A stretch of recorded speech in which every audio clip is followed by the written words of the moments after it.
فضیلت الشیخ جناب مولانا رضا اللہ صاحب ندوی جو اسی مدرسے کے سلفی اسلامی مرکز کے پرنسپل اور شیخ الحدیث ہے، ان سے گزارش ہے کب تشریف لائیں اور خیر الکلام ما کلا و دلہ اسی کی روشنی میں اپنی بات سامعین کے سامنے رکھیں۔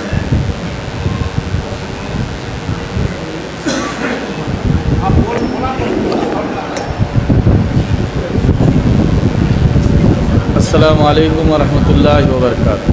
بسم اللہ والحمد للہ والصلاة والسلام علی رسول اللہ، اما بعد۔ اعوذ باللہ من الشیطان الرجیم، بسم اللہ الرحمن الرحیم۔ وَتَرَى كَثِيرًا مِّنْهُمْ يُسَارِعُونَ فِي الْإِثْمِ وَالْعُدْوَانِ وَأَكْلِهِمُ السُّحْتَ لَبِئْسَ مَا كَانُوا يَعْمَلُونَ۔ معزز حاضرین، موقر علماء کرام، کرنٹ آ رہا ہے؟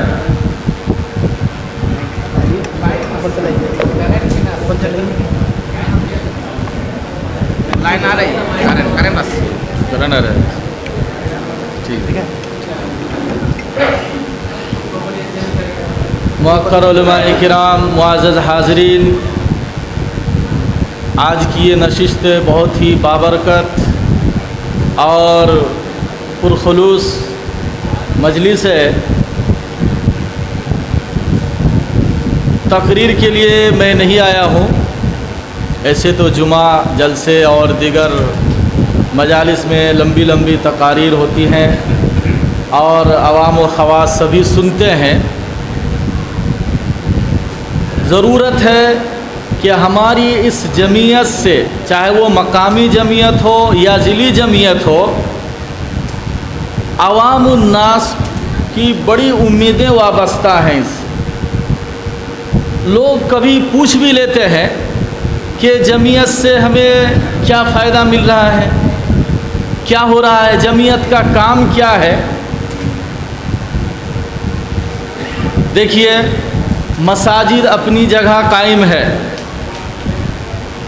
لوگ اس میں نماز پڑھتے ہیں، مدارس اپنی جگہ قائم ہے دینی علم حاصل کرنے کے لیے۔ بیچ میں ایک جمعیت آ گئی ہے، اگر صحیح معنی میں کہا جائے کہ جمعیت کا رول سائق کا رول ہونا چاہیے، ڈرائیور، کہ یہ مساجد اور مدارس کو کس سمت لے جا رہے ہیں اور اس کا صحیح رخ کیا ہے۔ آج علماء جو منتشر ہوئے ان کو اکٹھا کرنے کی ضرورت ہے، کیونکہ دین کا کام آپ کو علماء ہی سے لینا ہوگا اور یہی کریں گے، اور ہر زمانے میں یہی ہوا ہے اور ہوتا رہے گا۔ میں ایک کہوں گا کہ ہم ملکی اور صوبائی پیمانے پر اگر نہ کر سکیں تو کم سے کم ضلعی پیمانے پر ہم کر سکتے ہیں کہ ہمارے پاکڑ ضلع میں کتنے مدارس ہیں اور کتنے مکاتب ہیں، کتنے مساجد ہیں، ان مساجد میں کتنے جامع مساجد اور کتنے وقتیہ مساجد، اور مقامی جمعیت کے تحت ایک ایک مقام میں کتنے لوکل علماء کی تعداد ہے۔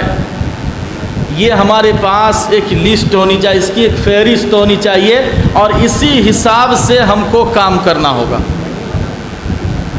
مساجد سے ہم جڑیں گے، مدارس سے ہم جڑیں گے، اور علماء اپنے ساتھ ساتھ عوام الناس کو بھی جوڑیں۔ میں تقریر نہیں، صرف قرآن کریم کی ایک آیت میں نے تلاوت کی ہے، وَتَرَى كَثِيرًا مِّنْهُمْ، اور آپ دیکھیں گے ان میں سے بہت سارے لوگوں کو کیا کرتے ہیں، یسارعون فی الاسم والعدوان، جو سبقت کرتے ہیں، کوشش کرتے ہیں گناہ میں اور ظلم و زیادتی میں، وَأَكْلِهِمُ السُّحْتَ، اور حرام خوری میں۔ آگے اس کا انجام بتلایا کہ ان کے یہ کام درست نہیں ہے، لبئس ما کانوا یعملون۔ ساتھ ہی ساتھ اس کے فوراً بعد اللہ تعالیٰ اور ایک فرمایا لولا ینہاہم الربانیون والاحبار عن قولہم الاسم واکلہم السحت. اللہ تعالیٰ علماء اور مشائخ کو زبردست اس میں تنبیہ کی ہے کہ مشائخ اور علماء انہیں کیوں نہیں روکتے ہیں غلط بولنے سے اور حرام خوری سے، کیوں نہیں روکتے ہیں؟ علامہ قرطبی علیہ رحمہ نے اس آیت کی تفسیر کرتے ہوئے انہوں نے لکھا کہ اس میں علماء کے لیے ایک بڑی عبرت ہے، نصیحت ہے. اللہ تعالیٰ نے ان کو ڈانٹا کہ آج تمہارے سامنے لوگ جھوٹ بول رہے ہیں، تمہارے سامنے لوگ حرام خوری کر رہے ہیں، تمہارے سامنے لوگ غلط کام کر رہے ہیں، پھر تمہیں کیا ہو گیا کہ تم ان کو ان غلط کاموں سے روکتے نہیں ہو؟ اور نہ روکنا یہ کرنے کے مرادف انہوں نے قرار دیا ہے کہ گویا کہ آپ بھی ان کے ان غلط کاموں میں شریک ہیں. آج میں نے شروع ہی میں کہا کہ عوام الناس کی بڑی امیدیں وابستہ ہیں جمعیت سے، اور وہ جمعیت سے استفادہ کرنا چاہتے ہیں. اب ہم علماء بیٹھ کر یہ مشورہ کریں کہ عوام الناس کو ہم اس جمعیت کے تحت کیا فائدہ پہنچا سکتے ہیں. وہ ہم سے مال اور دولت نہیں مانگ رہے ہیں، وہ اپنے ایمان اور عقیدے کی اصلاح مانگ رہے ہیں، وہ اپنے عمل کی اصلاح مانگ رہے ہیں، وہ تعلیم و تربیت کو عام کرنا چاہتے ہیں. اگر اس پہلو پر آج ہم غور نہ کریں یا ہم توجہ نہ دیں تو عوام الناس جتنی ابھی بگڑے ہوئے ہیں اس سے بھی زیادہ بگڑنے کا امکان ہے.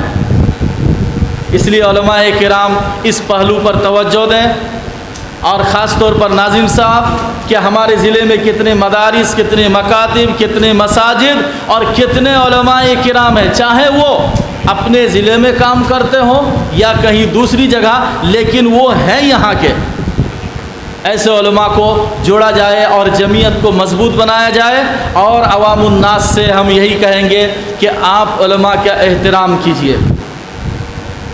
یہ علماء دودھ کے دھلے ہوئے نہیں ہیں، فرشتے نہیں ہیں، ان سے ہزار غلطیاں ہو سکتی ہیں، امکان ہے، انسان ہے، لیکن آپ ان کی ایک غلطی کو لے کر اچھالیں گے اور اسی کو مدعا بنائیں گے اور اس کی شخصیت پر آپ جرح کریں گے، یہ ہرگز آپ کے لیے زیبا نہیں. پھر آپ کی رہنمائی کرنے والا، آپ کو ہدایت کا راستہ دکھانے والا کون رہے گا؟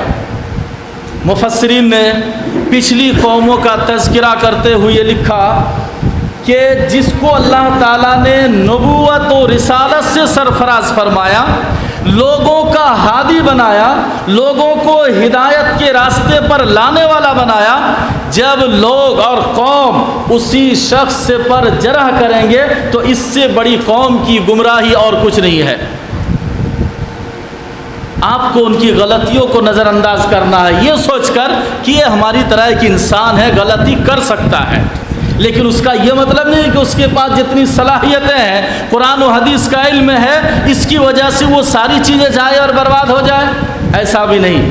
میں ایک بات کہوں گا کہ ہمارے علماء کرام اپنے جمعہ کے خطبے میں، دروس میں یا جلسے میں یا کسی جگہ اگر وقت ملتا ہے تقریر کا تو چند موضوعات اور عناوین پر ہی ہم محدود رہ جاتے ہیں.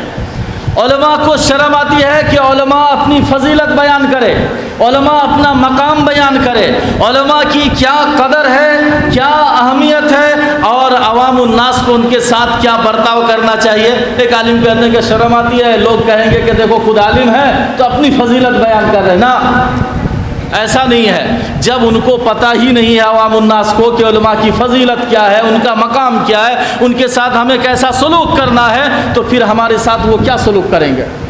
اس لیے ان موضوعات کو بھی اپنائیے، عوام الناس کے ذہن میں یہ بیٹھائیے کہ اس وقت آپ کے ہادی، آپ کے رہنما اگر ہیں تو یہی علماء کرام ہے. اس کے بغیر دنیا کی کامیابی اور آپ کی اپنی ذاتی کامیابی ممکن نہیں. اللہ تعالی ہم سبوں کو نیک توفیق سے نوازے. آمین.